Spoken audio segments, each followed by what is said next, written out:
Actually, this is Symposium of Venous Disease, where we'll talk, Dr. Kapoor will talk about the venous Doppler, especially in relation to the varicose veins. And then we will have a talk of Dr. K.K. Pandey. And because of change of schedule, Dr. Vivek Kumar will speak here. Dr. Jaswant Chopra, I'm very thankful to him that he's come, but initially we had planned for change. So he will be talking a little later because Vivek has to go for a case. Are you sure you cannot stay till post-lunch? Okay, so please stay back. Okay, so now Dr. Kapoor will be talking about his presentation, a venous Doppler, especially the role related to venous diseases, especially varicose veins.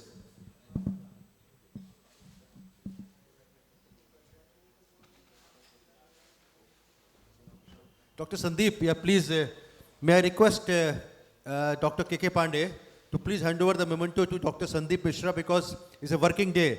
A lot of people will leave before we can start giving the mementos. Photographer, please.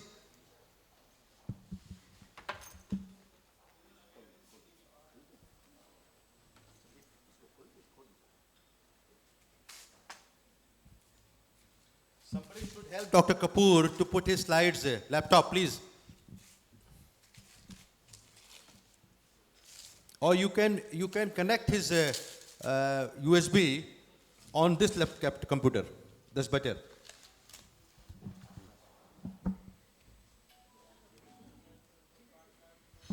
Thank you, Sandeep, for coming all the way. Please open this. It's very important.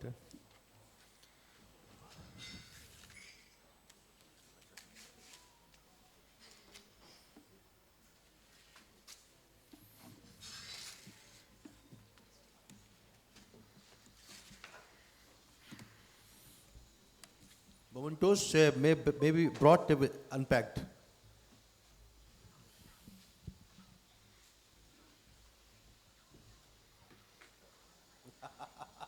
It's COVID era.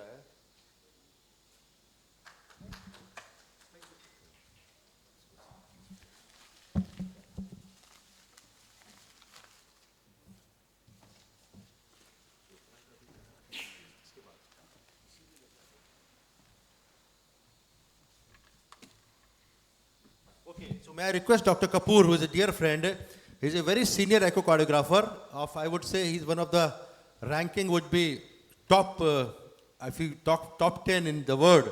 He should be ranking there.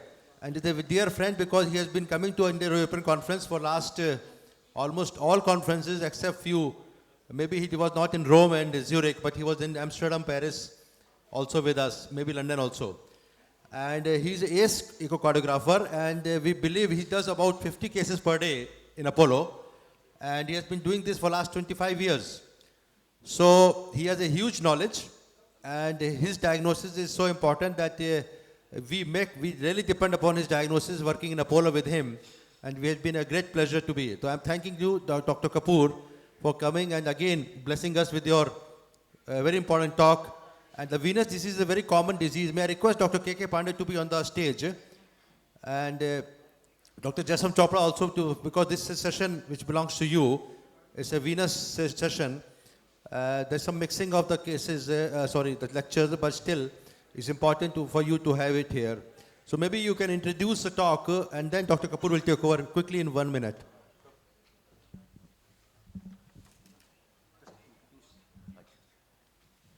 As Dr. K.K. Kapoor doesn't need any introduction, Dr. Vivek Gupta has already told a lot about Dr. K.K. Kapoor, and I would say that he has been of tremendous help to us, being in the vascular work. So, lot good things he has done. Diagnosis is very correct. So, I would like Dr. Kapoor to give a good this Doppler study, how to identify grading and all other any residual DVT and all these things. He will highlight all those things. Thank you, Dr. Kapoor. Thank you. Thank you very much, Dr. Pandey and Dr. Gupta. I would first like to, at the outset to thank Dr. Vivek Gupta for giving me an opportunity to speak on this topic of duplex ultrasound in the evaluation of these varicose veins. Now, when you do a stepwise evaluation of patients with these varicose veins, you identify superficial veins. Hello, yeah. So you identify whether we are dealing with superficial veins or deep veins. You must exclude DVT because if any intervention is to be done for these varicose veins, then we must exclude DVT. You should also exclude a significant deep venous valve incompetence because this benefit of this interventional therapy, like doing the endovascular laser ablation, will not be effective if there is a significant deep venous valve incompetence. Then you should identify the saphenofemoral junction and the reflux because most of the causes of varicose veins, they originate at the saphenofemoral junction. You should identify reflux in the great saphenous vein, estimate the size of the great saphenous vein in the thigh because that is going to be occluded during this interventional therapy. Estimate the size of the great saphenous vein in the thigh, identify these perforators and veins around the venous ulcer. That is very important for the treatment of the venous ulcers if they are present. Then one of the things in the treatment of these venous ulcers is to occlude the veins around the venous ulcer. This examination is performed with a high frequency linear probe of a frequency of 7.5 to 12 megahertz. Then in edematous limbs, we have to use a lower frequency probe with a high penetration of 2.5 to 5 megahertz. And usually it is a convex probe, but we can also use a sector probe. Now these are the deep veins and the superficial veins. You can see that the dark blue are the superficial veins. This is the great saphenous vein in the thigh, and you have the great saphenous vein going to the leg and up to the foot, just anterior to the medial malleolus. Then you have the deep veins, which you have the common iliac vein giving rise to the external iliac vein, which becomes the common femoral vein and which bifurcates into the femoral vein and the popliteal, and then you get the anterior tibial veins and the posterior tibial veins. Now this is the deep veins. You have this common femoral vein, and this is the left femoral vein and the profunda vein. You should identify whether it's a superficial vein or a deep vein, and the most important difference, and perhaps the only one, is that the superficial vein is not accompanied by any artery. The deep veins are always accompanied by arteries. You have the saphenofemoral junction.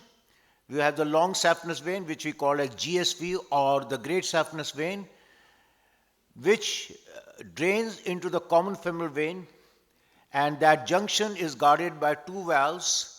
You have a pre-terminal valve and you have a terminal valve, and this whole saphenofemoral junction consists of the great saphenous vein, the common femoral vein, and some of the groin tributaries of the saphenofemoral junction, that is the superficial inferior epigastric vein, the superficial circumflex iliac vein, and the superficial external pudendal vein. And this is show you the thigh tributaries of the great saphenous vein. We have the posteromedial tributary, we have the anterior tributary, and the anterolateral tributary. Now this is when we have to exclude DVT, we have to examine the deep veins, and this is the examination of the leg veins. And then when we have to examine the saphenofemoral junction, we keep the probe in the groin at the medial aspect, and you can look at the saphenofemoral junction over here, and you can see it is all blue, there is no red, so indicates that this is a competent saphenofemoral junction. Then you identify the saphenopopliteal junction, and that is between the short saphenous vein, which is going along the calf, and the popliteal vein, and is located 4.5 to 5 centimeters proximal to the popliteal fossa. It is guarded by one valve and consists of the short saphenous vein and the popliteal vein. The anterior tibial vein joins the popliteal vein just distal to this junction, but there is a significant variability in the